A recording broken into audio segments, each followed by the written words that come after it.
A by B 4 by 5, B by C 15 by 16. Then C square minus A square divided by C square plus A square என்னன்னு கேட்குறாங்க. So A by B is equal to 4 by 5. இது வந்துட்டு A by B அப்படின்றத நம்ம A is to B அப்படின்னு எழுதிக்கலாம். ஒரு ரேஷியோவை நம்ம இந்த மாதிரியும் எழுதிக்கலாம். அப்போ 4 by 5 4 is to 5ன்னு எழுதிக்கலாம். ஸோ இங்கே என்ன கொடுத்துருக்காங்க, ஏபிசி மூணு கொடுத்துருக்காங்க. ஸோ அதனால் ஏபிசி மூணுக்கும் நம்ம ரேஷியோ கண்டுபிடிக்கலாம். ஃபஸ்ட்டு ஏ என்ன கொடுத்துருக்காங்க, ஏ என்ன கொடுத்துருக்காங்க 4. ஸோ 4 போட்டுக்கிறோம். பி என்ன கொடுத்துருக்காங்க 5. அண்ட் தென் இங்கே பி என்ன கொடுத்துருக்காங்க, அது செகண்ட் லைனில் எழுதிக்கோங்க 15. இங்கே சி வந்து 16. ஸோ இந்த 5 வந்துட்டு இங்கே 15 இருக்குது. ஸோ இந்த 5 15 மாற்ற முடியுமா அப்படின்னு பார்த்தா 5 3s 15 வரும்.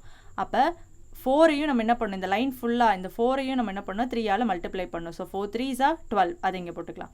அப்போ இங்கேயும் 15 இங்கேயும் 15. ஸோ காமனாக 15 போட்டுக்கிறோம். அண்ட் தென் இங்கே 16. இங்கே வந்து 3ஆல் மல்டிப்ளை பண்ணணுமானா வேண்டாம், இங்கே தான் எந்த நம்பரும் இல்லையே. ஸோ இங்கே எதுவும் பண்ண வேணாம். இங்கே இருக்கிற நம்பரை மட்டும் நம்ம 3ஆல் மல்டிப்ளை பண்ணால் போதும்.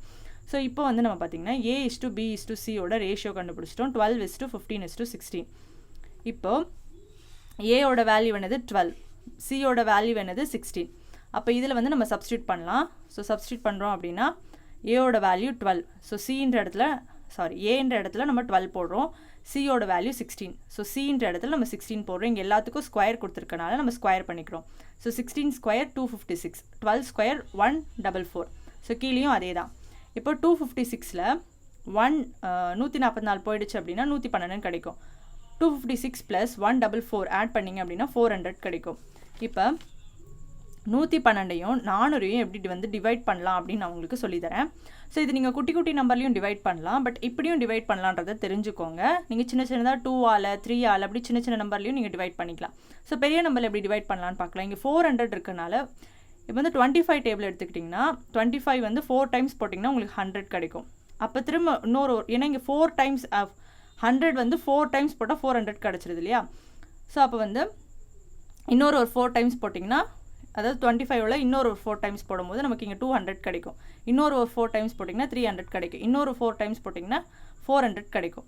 அப்போ மொத்தமாக எத்தனை 25 பார்த்தீங்கன்னா இதெல்லாம் ஆட் பண்ணிங்க அப்படின்னா 16. ஸோ அப்போ 25 × 16 டைம் போட்டிங்கன்னா உங்களுக்கு 400 கிடச்சிரும். சிம்பிளாக சொல்லணும் அப்படின்னா 25 × 4 100 வந்து நமக்கு கிடைக்கும். ஸோ அப்போ இந்த 4 போட்டுக்கோங்க. இந்த 100 வந்து இந்த 400க்கு எத்தனை டைம்ஸ் இருக்குது, 4 டைம்ஸ் இருக்குது. அப்போ இங்கே ஒரு 4 போட்டுக்கோங்க. 4 4s 16. அப்போ 25 வந்து 16ஆல் மல்டிப்ளை பண்ணிங்கன்னா உங்களுக்கு 400 கிடச்சிரும்.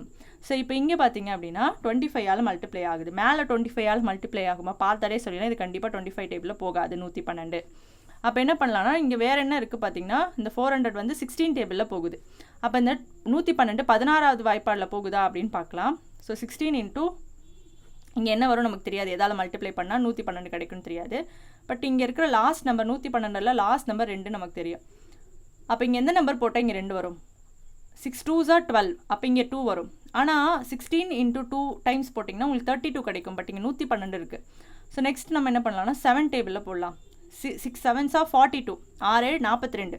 இப்போ பேலன்ஸ் 4, 1 7 7 7 கூட 4 ஆட் பண்ணிங்க அப்படின்னா உங்களுக்கு 11 கிடைக்கும். இப்போ பார்த்தீங்கன்னா 16 7s 112 கிடச்சிருச்சு. அப்போ 16ஆவது வாய்ப்பாடில் 25 டைம்ஸ் 400 வருது. 16ஆவது வாய்ப்பாடில் 7 டைம்ஸ் 112 கிடைக்கிது. அப்போ இங்கே டேரெக்டாக நம்ம 16 டேபிளில் கேன்சல் பண்ணுறோம். மேலே 7, 16 டேபிளில் இது 25 டைம்ஸ் போகும். இங்கே 112 16 டேபிளில் 7 டைம்ஸ் போகுது. இப்போ உங்களுக்கு புரிஞ்சிருக்குன்னு நினைக்கிறேன். ஸோ இந்த மாதிரி இப்போ நான் சொல்கிறதுனால இவ்வளோ நேரம் எக்ஸ்பிளைன் பண்ணுறேன். பட் நம்ம கேன்சல் பண்ணும்போது ஃபாஸ்ட்டாகவே கேன்சல் பண்ணிடலாம். ஏன்னா கீழே வந்து ஒரு 25 அப்படின்ற ஒரு க்ளூ இருக்குது. அதை வச்சு மேலே வேறு எதுவும் லிங்க் பண்ண முடியுமான்னு பார்த்தா 25 16 நமக்கு கிடைக்கிது. ஸோ 16 டேபிளில் ரெண்டுமே கேன்சல் ஆகுதான்னு பார்த்து நம்ம இதை கேன்சல் பண்ணுறோம். இது கஷ்டமாக இருந்துச்சுன்னா ஒன்றும் பிரச்சனை இல்லைங்க, சின்ன சின்ன டேபிளையும் போடலாம். நீங்கள் வந்துட்டு 2 டேபிள்ஸில் வந்து கேன்சல் பண்ணிகிட்டே போகலாம். நீங்கள் அப்படியும் கண்டுபிடிச்சிக்கலாம். சரிங்களா.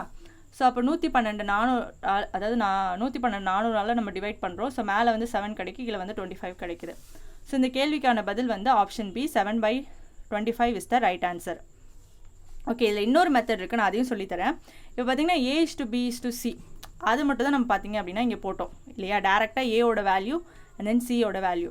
இங்கே ஏக்கு பார்த்தீங்கன்னா 16 12 ஸ்கொயர் 16 ஸ்கொயர் 12 ஸ்கொயர் பண்ணணும். சம்டைம்ஸ் நமக்கு இந்த பெரிய நம்பரை ஸ்கொயர் பண்ணுறது மறந்து போச்சு, அங்கே வந்து டக்குன்னு எனக்கு ஞாபகம் இல்லைன்னா அது அந்த இடத்துல ஒரு கொஞ்சம் கஷ்டமாக இருக்கும். ஏன்னா பெரிய பெரிய நம்பராக இருக்குது, அதை ஆட் பண்ணணும், சப்ராக்ட் பண்ணணும், நம்ம வந்து தப்பு பண்ணுறதுக்கான சான்ஸும் இங்கே வந்து நிறைய ஒரு சில்லி மிஸ்டேக்ஸ் பண்ணுறதுக்கு.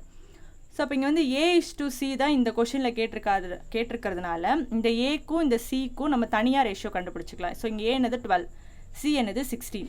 ஸோ 12 வந்து 4 டேபிள்ஸில் 3 டைம்ஸ் போகும். 4 4s are 16. அப்போ 3:4. ஸோ ஏயோட வேல்யூ 3, சியோட வேல்யூ 4ன்னு இங்கே சப்ஸ்டியூட் பண்ணுறோம். ஸோ சியோட வேல்யூ என்னது 4. ஸோ சின்ற இடத்துல வந்து நம்ம 4 போட்டுக்கிறோம். ஏயோட வேல்யூ என்னது 3. ஸோ ஏன்ற இடத்துல நம்ம வந்து 3 போட்டுக்கிறோம். So 4 4s are 16, 3 3s are 9. So கீழேயும் அதே தான், இங்கே மைனஸ் இங்கே ப்ளஸ், அவ்வளோதான். மற்றபடி நம்பர் சேம் தான். ஸோ 16ல் 9 போச்சுன்னா 7, 16 + 9 25. ஸோ டேரெக்டாக நமக்கு வந்துருச்சா. So 7/25 is the right answer. இங்கே நம்ம ஃபஸ்ட்டு என்ன மெத்தட் பார்த்தோம், இங்கே வந்து 3மே கொடுத்துருக்காங்க, ABC 3மே கொடுத்ததுனால நம்ம கண்டிப்பாக ABC ரேஷியோ கண்டுபிடிச்சிட்டு அந்த ரேஷியோட வேல்யூ 12 16 டேரெக்டாக போட்டு இப்படியும் கண்டுபிடிக்கலாம். இல்லைனா ஃபஸ்ட்டு A:BC அந்த ABC அந்த ரேஷியோ ஃபஸ்ட்டு கண்டுபிடிச்சிட்டு 12:15:16 இதை கண்டுபிடிச்சி இதிலேருந்து A:C தனியாக ஒரு ரேஷியோ கண்டுபிடிச்சி அதுலேயுமே நம்ம போடலாம். இங்கே நீங்கள் டேரெக்டாக ஏக்கும் சிக்கும் ரேஷியோ எடுக்கக்கூடாது. இப்போ இங்கே டேரெக்டாக எடுத்திங்கன்னா 1:4ன்னு வந்துடும். பட் அப்படி போட்டிங்கன்னா உங்களுக்கு ஆன்சர் கிடைக்காது. சரிங்களா? ஏன்னா A:C 4 16 இருக்கும்போது 1:4, ஸோ 4ன்னு உங்களுக்கு கிடச்சிரும் இல்லைங்களா? ஸோ அப்போ என்ன பண்ணணும்னா ABC 3மே கொடுத்துருக்கும் போது நம்ம 3த்துக்கான அந்த ரேஷியோ கண்டிப்பாக ஃபஸ்ட்டு எடுக்கணும். அதுக்கப்புறம் தான் நம்ம என்ன பண்ணிக்கலாம் அப்படின்னா சப்ஸ்டியூட் பண்ணலாம். டேரெக்டாக உங்களால் சப்ஸ்டியூட் பண்ண முடிஞ்சால் பண்ணிவிடுங்க. இல்லை இந்த இடத்துல எதுவும் சிம்பிளிஃபையாக ஈஸியாக போட முடியும்னா CA தான் கொஷனில் கேட்டிருக்கிறதுனால நம்ம ACக்கு தனியாக வந்துட்டு ரேஷியோ கண்டுபிடிச்சி அதை போடும்போது கொஞ்சம் ஈஸியாக இருக்கும். ஸோ இந்த 2 மெத்தடில் எது வேணால் ஃபாலோ பண்ணிக்கோங்க. ஃபஸ்ட்டு இதை கண்டுபிடிச்சி இதை போடுறதுனாலும் ஓகே, ஃபஸ்ட்டு இதை கண்டுபிடிச்சி செகண்ட் இதை கண்டுபிடிச்சி அதுக்கப்புறம் இதை போடுறதுனாலும் ஓகே. உங்களோட சாய்ஸ் தான், எதுனாலும் நீங்கள் போட்டுக்கலாங்க.